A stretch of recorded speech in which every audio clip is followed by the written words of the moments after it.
Welcome back to the deep dive. Today, we're plunging into one of the most pervasive yet often unspoken crises facing modern society: loneliness. hmm It's a word we use all the time, right? Maybe to describe a quiet Sunday evening or, I don't know, just being bored. Right. It's been trivialized. Exactly.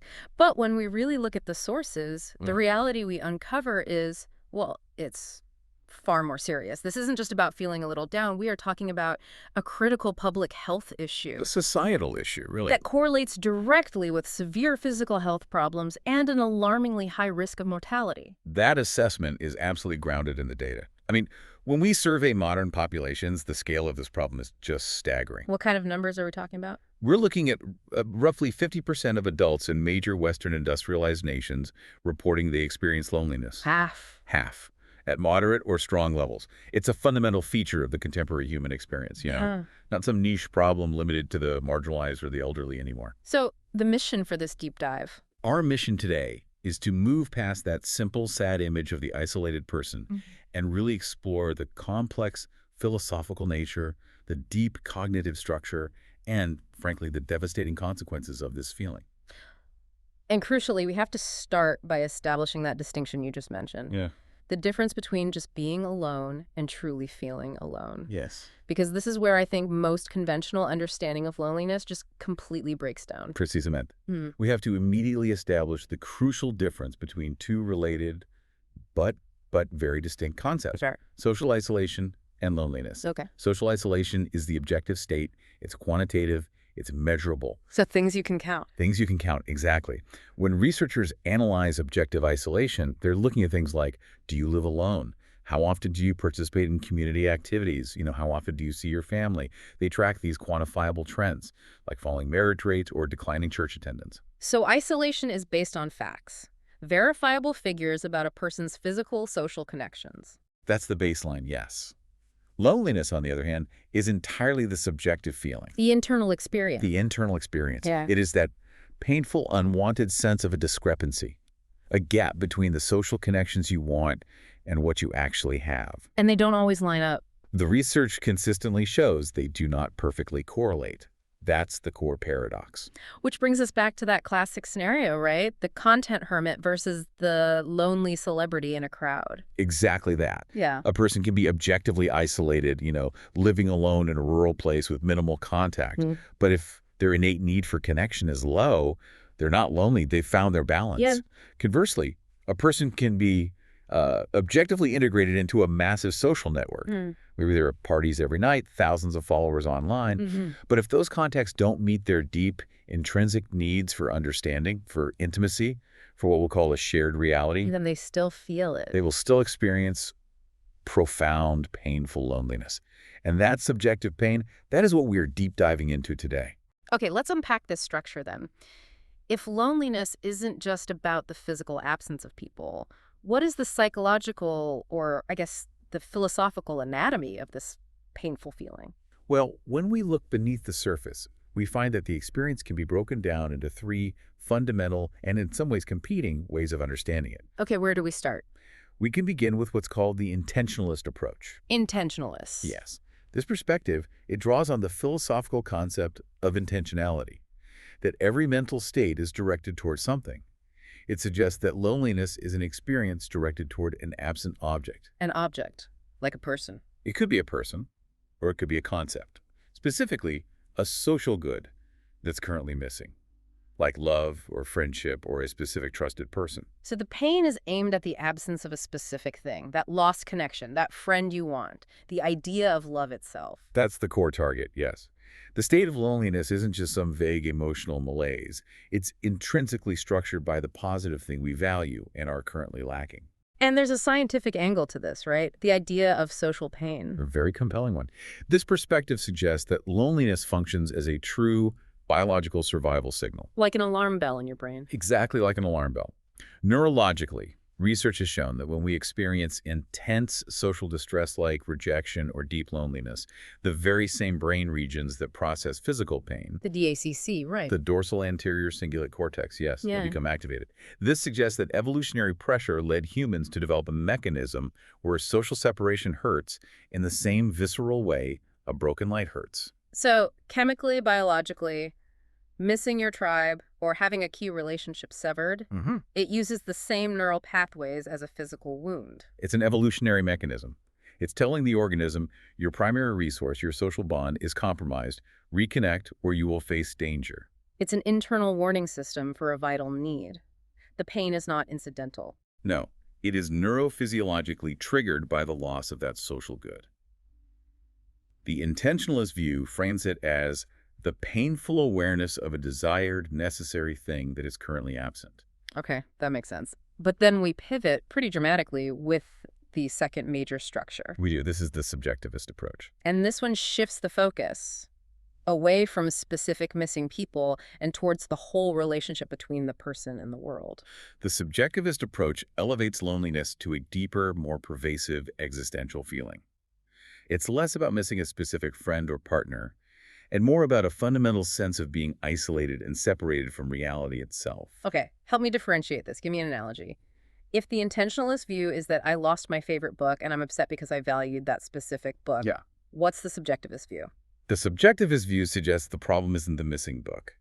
It's that you perceive the entire library, the entire process of reading, and the possibility of ever connecting with a book again as inherently flawed or cold or unreachable. Wow. Chronic loneliness, in this sense, isn't tied to a single missing person. It's a constitutive way of being.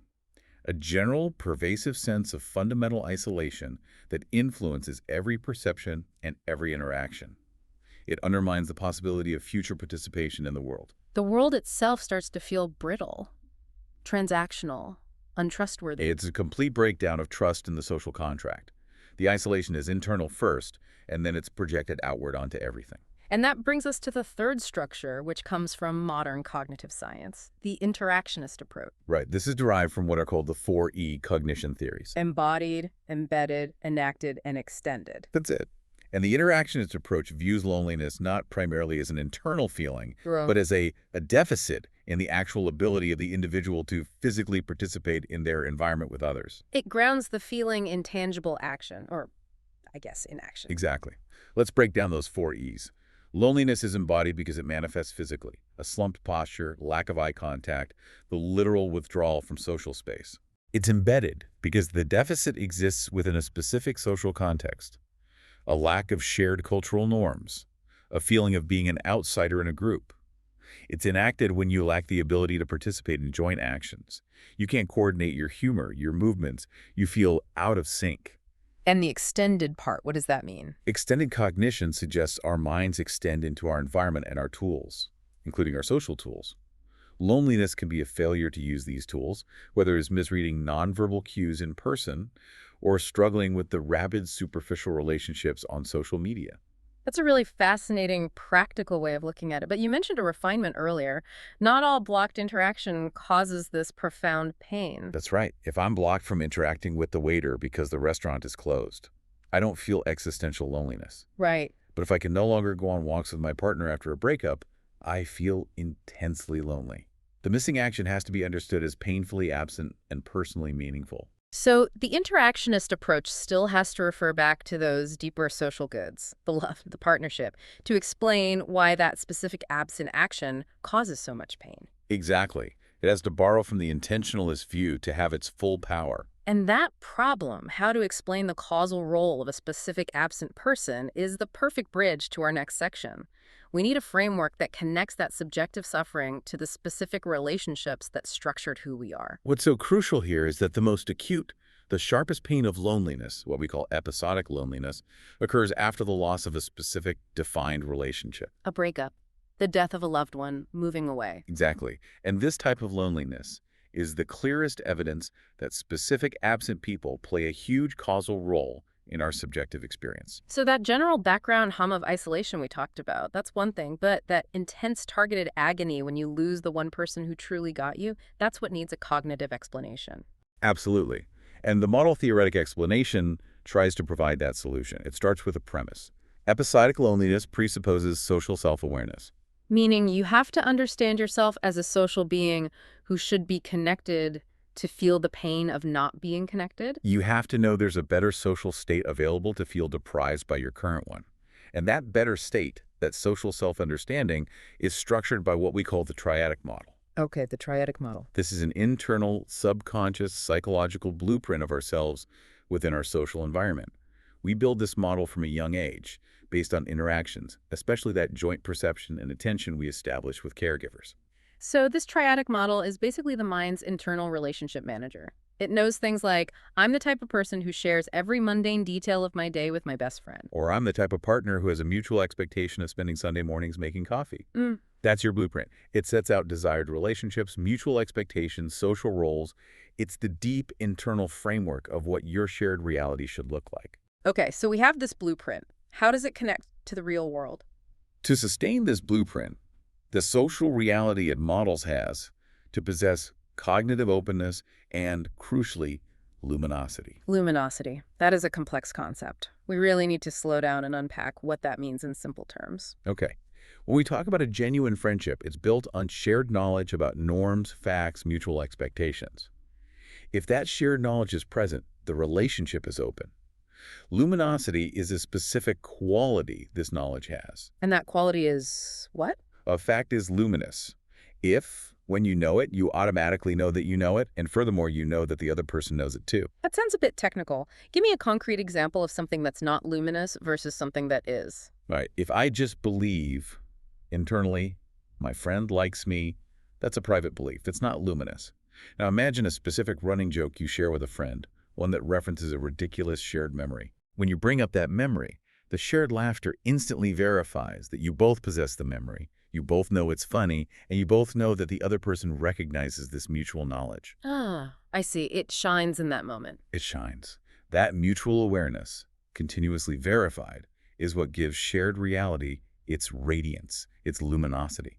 So a true friendship isn't just two people who like each other. It's two people who share this vast, luminous network of mutual expectations and knowledge, and it's constantly being confirmed by how they interact. Exactly. And the pain of episodic loneliness, the sharp pain, comes from a painful discrepancy between the ideal luminous shared knowledge in your internal blueprint and the actual perceived social reality. The blueprint expects that shared desire for friendship, but reality now says, through rejection or absence, that the partner no longer shares that desire. Or can no longer act on it. Wow. The moment that luminous reality is extinguished, the cognitive dissonance is just overwhelming. It's not just their physical absence, it's the profound loss of a shared operating system. The disappearance of the person means the disappearance of the knowledge. That person took a significant portion of your luminous reality with them, and this reframes loneliness entirely.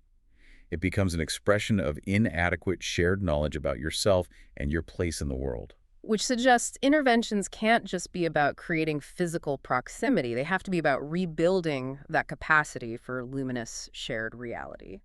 It highlights the profound cognitive labor required to build and maintain deep relationships. If loneliness is the failure of the luminous model, then the solution is in building knowledge, mutual, verified, sustained knowledge. That is an incredibly compelling framework. Loneliness as a crisis of shared knowledge. So let's bring this back to the present day. We've established the scale of the crisis, but the sources point to a major demographic shift. This isn't just an issue of old age anymore. No, we are undoubtedly experiencing a youth crisis regarding connection. Young adults, let's say from ages 16 to 30, are now a critical risk group, and this trend has accelerated dramatically since the COVID-19 pandemic. What does the most current data tell us? Has the situation improved since the lockdowns ended? Well, we've seen a small decrease from the absolute peak of the pandemic, but the increase in loneliness is considered sustainable. It's still significantly above pre-pandemic rates. Den the numbers now. Recent 2024 survey data of young adults shows that a concerning 46% reported experiencing moderate or strong loneliness. Nearly half. And within that, a specific 10% reported being strongly lonely. So nearly half of young adults are in a sustained crisis of connection. Is there a specific age within that 16 to 70 range where this feeling is most acute? There is a very distinct peak. Loneliness tends to peak between the ages of 19 and 22. Which makes sense developmentally. It really does. This period is marked by huge relational instability. Leaving home, starting university, losing high school support networks, starting first jobs is just rapid relationship turnover without necessarily having the robust cognitive models to navigate that loss. So the early college years or the start of a first career, an exceptionally vulnerable time. And when we look at this loneliness in young people, what are they missing most? A big social circle or deep, intimate connection? This is where we have to distinguish between emotional loneliness and social loneliness. All right. Emotional loneliness is about the lack of close, intimate attachments, a partner, a sibling-like best friend. Social loneliness is the deficit in the broader network missing friends, community, colleagues. And which one is dominating this group? Emotional loneliness is strikingly more common. In recent surveys, 60% of young adults reported experiencing emotional loneliness, while 39% reported social loneliness. Wow, It's 60%. a critical insight. While restrictions have lifted and young people are back in social settings, they might have enough contacts, the quantitative presence of people, but the quality and intimacy needed to build that luminous, shared reality are perceived as critically lacking. They're surrounded by peers, but they don't feel seen or understood on a deep, vulnerable level. It speaks directly back to that triadic model. They have the people, but the shared knowledge, the reciprocal verification of expectations, isn't being sustained. The social action is there, but the meaningful content is absent. Okay, let's broaden the focus on risk. Beyond age, which segments of the population are being hit disproportionately hard by this combination of high loneliness and low life satisfaction? The data points to several acute risk groups, often people going through major life disruption. Those who are divorced or widowed are in a particularly vulnerable category. What are the rates there? Prevalence rates for loneliness hover around 90%. The shock of losing a core relational pillar, especially through death or the fracturing of a marriage, it just creates an immediate and devastating gap in that shared knowledge. And what about economic factors like unemployment? Strong correlation there, too. Those who are unemployed, or as the sources categorize them, the economically inactive report significantly higher loneliness, around 75%. And that's a vicious cycle. A vicious cycle, because unemployment doesn't just cause financial strain. It strips away a structured, reliable source of social contact and shared purpose that a workplace provides. Beyond these life events, what about gender and background? In terms of gender, young women are consistently reported as being more lonely than young men across almost all age groups in that 16 to 30 bracket. Interesting. And individuals with a migration background are significantly more lonely, 55% reporting the feeling compared to 40% of those without. Which makes sense. You're losing your original support network and trying to integrate into a new culture. You're trying to rebuild that entire triadic model from scratch in a new context where the luminous social norms might be completely different. It's a huge effort. The data on geography was also, I found, a little counterintuitive. We often imagine loneliness being worst in huge, anonymous megacities. But the stats suggest otherwise. While urban living generally correlates with higher loneliness than rural living, the highest prevalence isn't in the biggest cities. Where is it? It peaks in medium-sized cities, specifically those with populations between 50,000 and about 100,000 residents, where 56% reported loneliness. Why would that be the case? Any theories? Well, one interpretation is that the medium-sized city offers enough density to foster a high expectation of social opportunity. You see people, you know they're there, but it often lacks the critical mass or diversity of specialized communities you'd find in a megacity. So you're caught in the middle. You're caught between the exposure of a small town, where social failures might feel more visible, and the resources of a large one, where you can find your niche. We've established that loneliness and life satisfaction are connected. Is it possible to separate cause and effect here? It's undoubtedly a reciprocal cyclical relationship. They're moderately negatively correlated. Loneliness inherently makes people less satisfied with their lives because that discrepancy in their social model makes reality feel inadequate. But it goes the other way, too. It does. Having high general life satisfaction acts as a protective factor against loneliness. If you're generally content with your health and career, your internal self-model is more positive and resilient, making it less likely to generate that catastrophic discrepancy when a temporary setback happens. So what does this sustained crisis of disconnection mean for our long-term health and survival? Let's get into the hard consequences. The consequences are severe, and we have to analyze them through that original distinction: objective isolation versus subjective loneliness. Wow. Social isolation, the objective lack of contact, is the greater risk factor for physical health outcomes and mortality. Give us the hard data on that mortality risk. In major studies of older adults, Those who were socially isolated were 75% more likely to die over a 4-year period compared to non-isolated individuals. 75%. That's a risk factor that rivals things like smoking. Or sedentary behavior, absolutely. Isolation is the more critical factor for risk of death and physical functioning limitations. And why the physical connection? Is it just about having someone there to call 911 if you fall? That's part of it, yes, lack of intervention in a crisis. But objective isolation also leads to chronic stress and poor lifestyle maintenance. When you're alone, there's no one to monitor your health, encourage good habits, or remind you to take your medication. So there's a slow lifestyle drift that compromises the immune system. Precisely.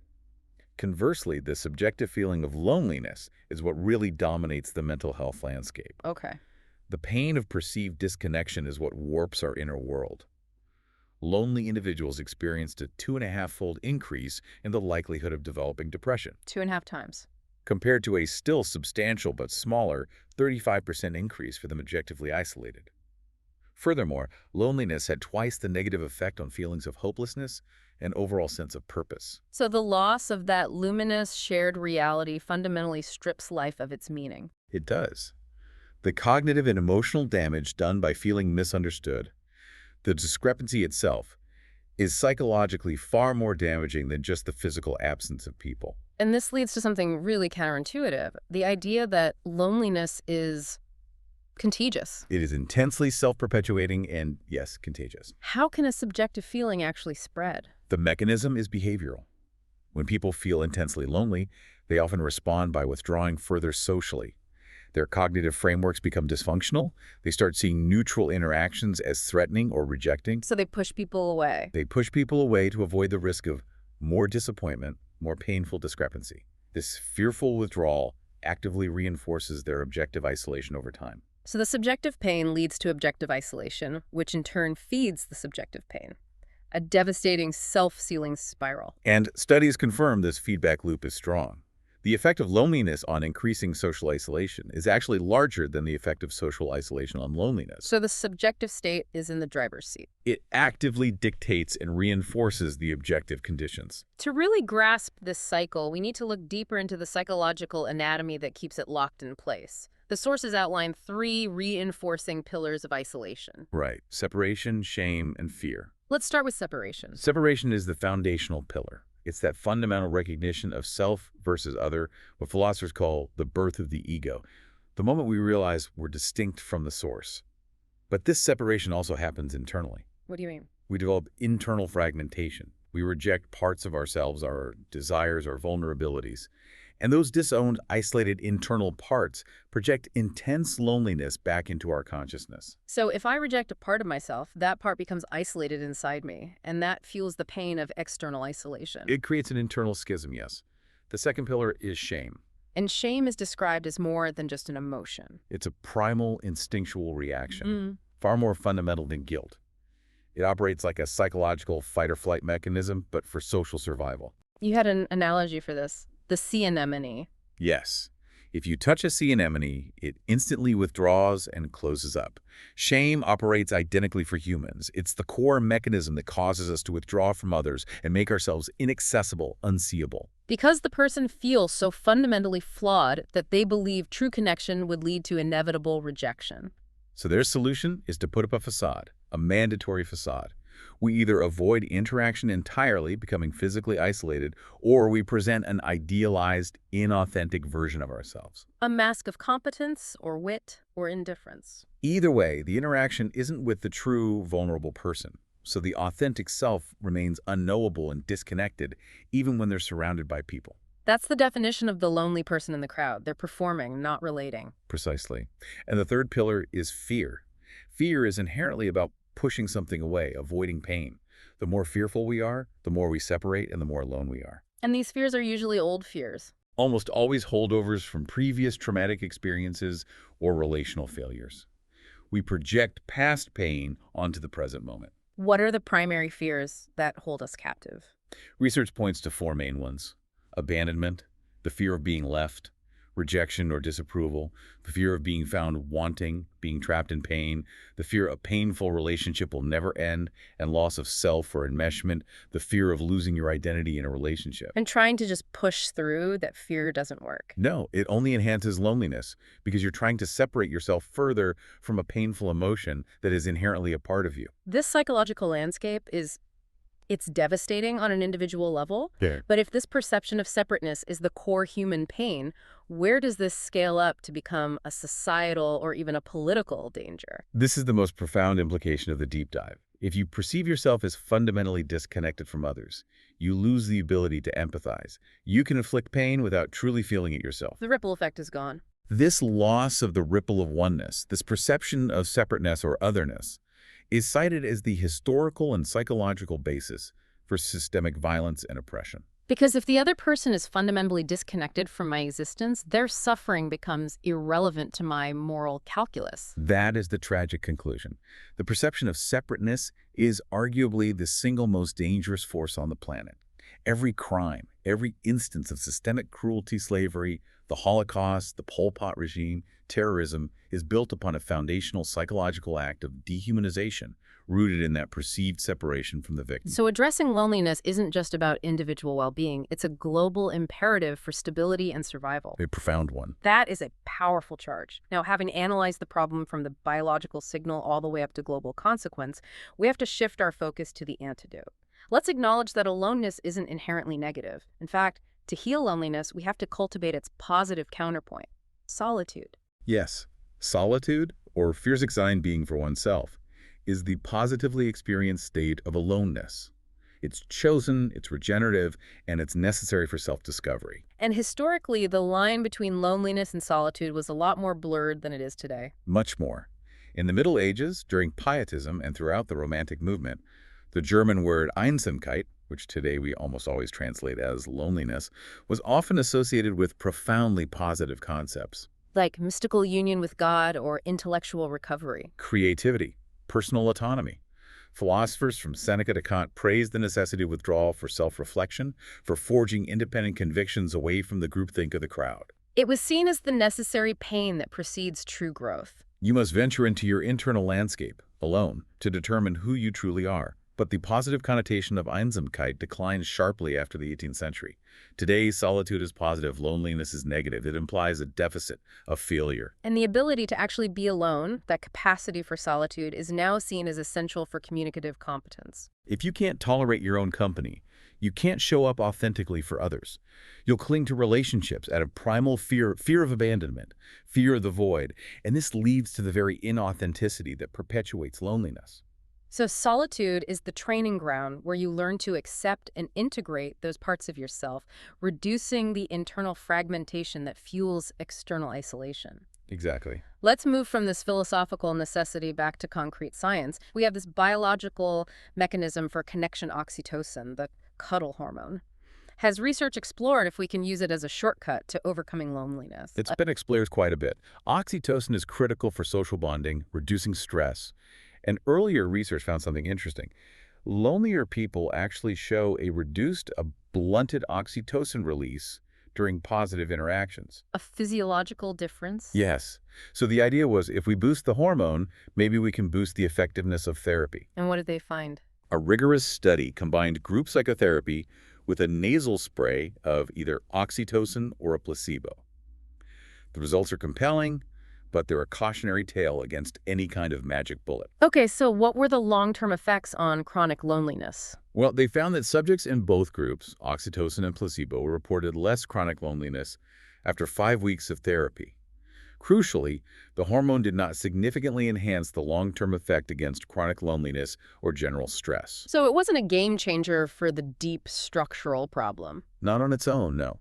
The underlying cognitive models are too deep-seated for a short burst of a hormone to fix. However, two significant positive effects were observed. First, subjects who got oxytocin were faster to build positive, trusting relationships with the other group members. And second, they reported a stronger, sharper decrease in acute loneliness immediately following the therapy sessions. So it functions as a powerful social lubricant. It accelerates the initial trust and bonding process, making it easier for people to engage and start building those new luminous realities. It lowers the initial activation barrier. It's seen as a potential tool to help patients stick with therapy longer, but it's not the cure itself. Okay, so if we look past pharmaceuticals and focus on pure behavioral and cognitive approaches, what are the proven paths forward? What works consistently? There's now a strong consensus among researchers about 4 pillars of effective intervention. Let's detail the first one, which seems focused on objective isolation. First, creating opportunities. This is purely behavioral. It means actively engineering structured, low-pressure chances for social interaction. Like what? Setting up a community garden or in a residential home, organizing brief, non-threatening activities like a book club with very light material. The goal is just to overcome the inertia of isolation and create a context where connection can happen. You have to get people in the same room. That's the starting point. What's the second measure? Second, targeted support. This focuses on helping people navigate those high-risk life events that shatter their triadic models. A key example is programs that train recently widowed individuals to be grief counselors or peer supporters. That sounds intense, leveraging a fresh wound to help others. It requires careful management, absolutely, but its success lies in the fact that it leverages their experience to immediately restore 2 things. Acute loneliness strips away a sense of purpose and a sense of social value. They move from being defined by their loss to being defined by their contribution. They are needed, and that sense of being necessary directly counteracts the feeling of being isolated. Okay, what about those who struggle with the fundamental mechanics of interaction? That's the third measure, skill training. This is designed to improve social competence and address specific social deficits.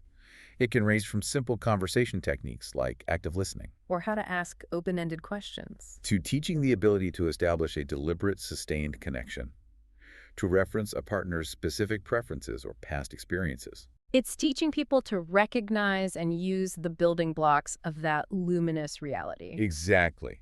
To demonstrate that you know the other person knows a fact about themselves and you're willing to confirm that shared knowledge, it builds capacity for deeper interaction. And the fourth measure, this must target the subjective internal dimension. Fourth, social cognitive training. This is the deepest, most complex intervention. It involves structured training to help lonely individuals identify and consciously challenge the negative dysfunctional thought patterns, the cognitive distortions that reinforce their isolation. So reprogramming that internal monitor that keeps flashing deficit every time a social interaction isn't perfect? Precisely. Chronic loneliness is often maintained by assumptions like, I am fundamentally unworthy, or everyone is judging me. This training helps the individual challenge those assumptions and reduce the self-sabotaging withdrawal mechanisms rooted in shame and fear. This whole deep dive reveals a problem of such a huge societal magnitude that it sounds too large for individual therapy alone. Is there a consensus that this needs a broader political response? Absolutely. The problem has been recognized internationally as requiring a dedicated governmental response. The sheer financial consequences, through increased healthcare needs, lowered productivity, are estimated to run into the billions annually in large nations. We've seen the UK take a lead on this, with a ministerial post focused entirely on tackling loneliness. And that model has inspired calls for similar strategies elsewhere. This includes regular national monitoring systems, like an Einsamkeits barometer or a loneliness barometer, to systematically track prevalence and target interventions toward high-risk groups. So the political consensus is that we have to actively reclaim and fund the value of communal connectedness. To prevent the kind of societal fracturing we've been talking about. We have completed this deep dive, moving from the biological necessity of connection right through to the latest cognitive interventions. Let's recap the fundamental insight here. The central takeaway is that loneliness is a subjective, painful experience rooted not just in the absence of people, but in a profound internal mismatch, a cognitive dissonance between our ideal social model and the reality we perceive. It's not just about missing people, it's about missing shared understanding. The people we lose were those who shared a luminous reality with us, and their absence leaves a painful, fractured gap in our self-model. And that deficit in shared knowledge leads to measurable, critical health impacts, both physical through isolation and mental through despair. We've seen that the sharpest edge of this crisis cuts through young adults who are struggling with emotional loneliness, a lack of intimate quality, not just quantity. And we know the solution requires promoting solitude while deploying interventions that rebuild skills, create opportunities, and retrain the cognitions rooted in shame and fear. And that leads to our final provocative thought for you to consider. If loneliness fundamentally stems from a deficit in shared knowledge about our inner lives, our desires, our vulnerabilities, our needs, how much of the current crisis is driven by a societal environment that actively discourages the vulnerable, sustained sharing of self required to maintain a truly luminous, shared reality? We're constantly encouraged to be hyper-individualized, mobile, efficient. We prize transactional relationships. The question becomes, how can we restructure our lives as parents, as citizens, as employers, to value communal connectedness and profound, sustained shared knowledge as much as we currently value individual freedom and efficiency? That is the ultimate challenge for the future of human connection.